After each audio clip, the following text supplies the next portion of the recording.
శ్రీవారి సాలెకట్ల బ్రహ్మోత్సవాల్లో చివరిదైన 9వ రోజు ఉదయం చక్ర స్నానం వేడుకగా జరుగుతుంది. చక్ర స్నానం యజ్ఞాతంలో ఆచరించే అవభృత స్నానమే. ముందుగా ఉభయధరులతో కలిసి శ్రీవారి సరసన ఉన్న చక్ర తలవార్లకు పాలు, పెరుగు, నెయ్యి, తేనె, చందనంతో అర్చకులు అభిషేకం చేస్తారు.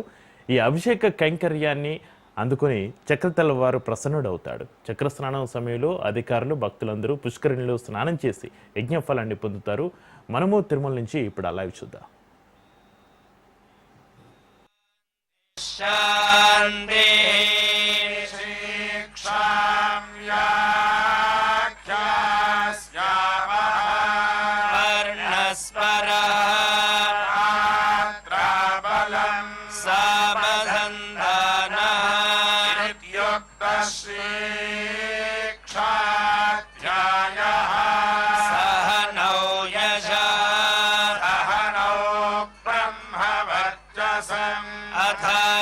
सगोहिताय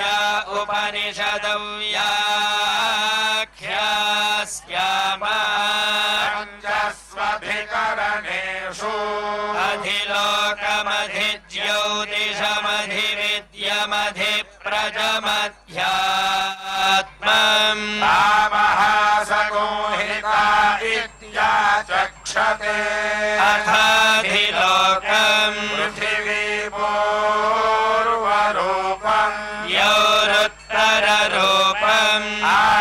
आकाशसन्धिः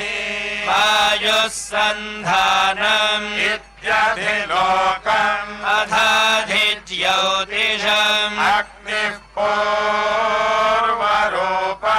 आदित्य उत्तररूपम् आपस्सन्धिः वैद्युतः सन्धानम् इत्यधिज्योतिषम् अथाधिविद्यम् आचार्यः पूर्वरूपम् अन्देवास्युत्तररूपम् विद्यासन्धिः प्रवचनको सन्धानम् इत्यधिविद्यम् अथाधिप्रजम् माता पूर्वरूपम् पितोत्तररूपम् प्रजासन्धिः प्रजननको सन्धानम् इत्यधिप्रजम् अथाध्यात्मम् अथराहनुः पूर्वरूपम् उत्तराहनुरुत्तररूपम् वाक्सन्धिः जिह्वासन्धानम् इत्यध्यात्मम् इति मामः सगोहिताः य एवमेतामः सगोहिता व्याख्याता वेदा सन्धीयते प्रजया पशुभिः ब्रह्मवर्चसेनान्नाद्येन सुवर्गेण लोकेन यश्छन्दसा वृषभो विश्वरूपः छन्दोभ्योऽभ्यमृतात् सम्बभूव समेन्द्रो मेधया स्पृणोतु अमृतस्य देवहारणो भूयासम् शरीरं मे विचर्षणम् जिह्वा मे मधुमत्तमा कर्णाभ्याम्भोरिविश्रुवम् ब्रह्मणः कोशोऽसि मेधया पिहितः श्रुतं मे गोपाय आमहन्ति वितन्वाना पूर्वाणाचिरमात्मना आसागोऽसि मम गावश्च अन्नपाने च सर्वदा ततो मे श्रियमावः पशुभिः सह स्वाहा आमायन्तु ब्रह्मचारिणः स्वाहा यशोचने सा निस्वाहा श्रेयादेवस्य सोऽसा निस्वाहा प्रविशानि स्वाहा समाभग प्रविश स्वाहा अस्मिन् सहस्रशाखे विभगाहं त्वयिवृते स्वाहा यथा प्रवतायन्ते यथा मासा अहर्जरम् एवं मां ब्रह्मचारिणा धातरायन्तु सर्वतः स्वाहा प्रतिवेशोऽधि प्रमाभाहि प्रमापद्य स्वाहा भूर्भुवस्सु वरिदिवा एतास्तिस्रो व्याहृतयः आसामुहस्मैतां चतुर्थीं महागमस्य प्रवेदयते मह इति ब्रह्मा आत्मा अङ्गान्यन्या देवता भूरिति वा अयं लोकः भुव इत्यन्तरिक्षम् सुवरित्यसौ लोकः मह इत्यादित्यः आदित्येन वाव सर्वे लोका महीयन्ते भूरिति वा अग्निः भुव इति वायुः सुवरित्यादित्यः मह इति चन्द्रमाः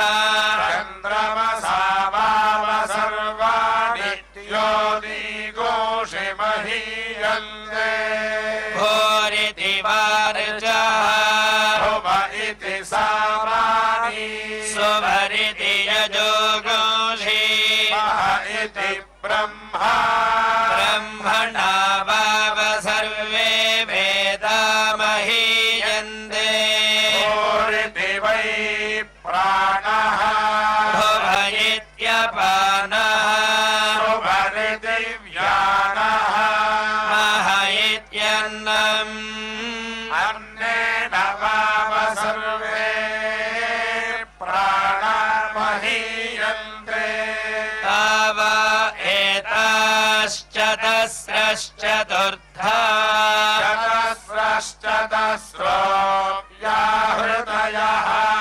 आयो वेद स वेद ब्रह्मा सर्वेऽस्मै देवा बलिमा वहन्ति य एषोऽन्तर्हृदय आकाशः तस्मिन्नयं पुरुषो मनोमयः अमृतो हिरण्मयः अन्तरेण तालुके य एष स्तन इवावलम्बते सेन्द्रयोनिः यत्रासौ केशान्तो विवर्तते यपो यशीरुषकपाले भूरित्यग्नौ प्रतिष्ठति भुव इति वायौ सुवरित्यादित्ये मह इति ब्रह्मणि आप्नोति स्वराज्यम् आप्नोति मनसस्पतिम् वाक्पतिश्चक्षुष्पतिः श्रोत्रपतिर्विज्ञानपतिः एतत्ततो भवति आकाशशरीरं ब्रह्म सत्यात्मप्राणारामं मन आनन्दम् शान्तिसमृद्धममृतम् इति प्राचीन योग्योपास्वा हिव्यन्तरिक्षन्योर्दिशो वान्दरदिशाः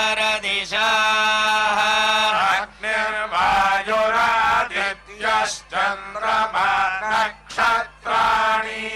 आप ओषधयो वनस्पतय आकाश आत्मा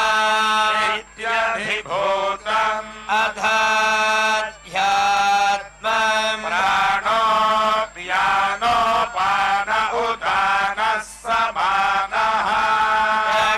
श्रोत्रम् मनोवाक्त्वक्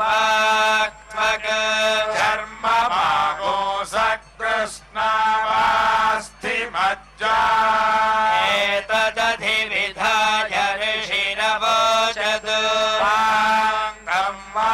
इदगो सर्वम् पाङ्ग्रेणैव पाङ्गस्पृणोतीति ओमिति ब्रह्मा ओमितीदगो सर्वम् ओमित्येतदनुकृतिः स्मवाभ्यो श्रावयेत्याश्रावयन्ति ओमिति सामानि गायन्ति ओघोषोमिति शस्त्राणि शगोसन्ति ओमित्यध्वर्युः प्रतिगरम् प्रतिगृह्णाति ओमिति ब्रह्मा प्रसौति ओमित्यग्निहोत्रमनुजानाति ओमिति ब्राह्मणः प्रवक्ष्यन्ताः ब्रह्मोपाप्नवानीति ब्रह्मैवोपाप्नोति कृतं च स्वाध्याय प्रवचने च स्वाध्याय प्रवचने च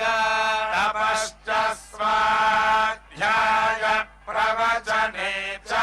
तमश्च स्वाध्याय प्रवचने च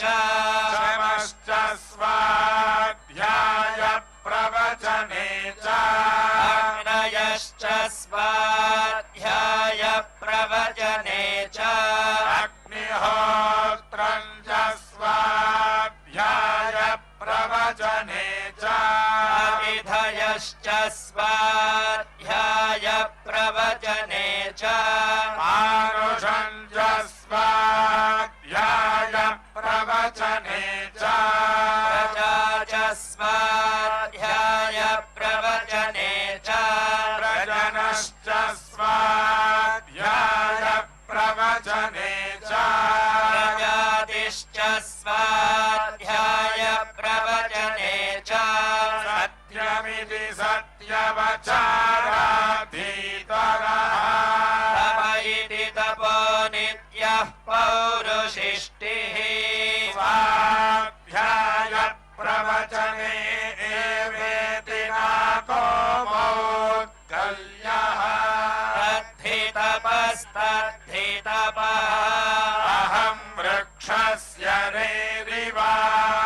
कीर्तिः पृष्ठं गिरेरिव ऊर्ध्वपवित्रो भागिनीव स्वमृतमस्मि द्रविणगो सवर्चसम् सुमेधा अमृतोक्षितः गिरित्रिशङ्घोर्वेदानुवचनम् वेदमनोच्याचार्यो देवासिनमनुषास्ति सत्यं वद धर्मं चरा स्वाध्यायान् मा प्रमदः आचार्याय प्रियं धनमाहृत्य प्रजान्तुं मा व्यवच्छेत्सि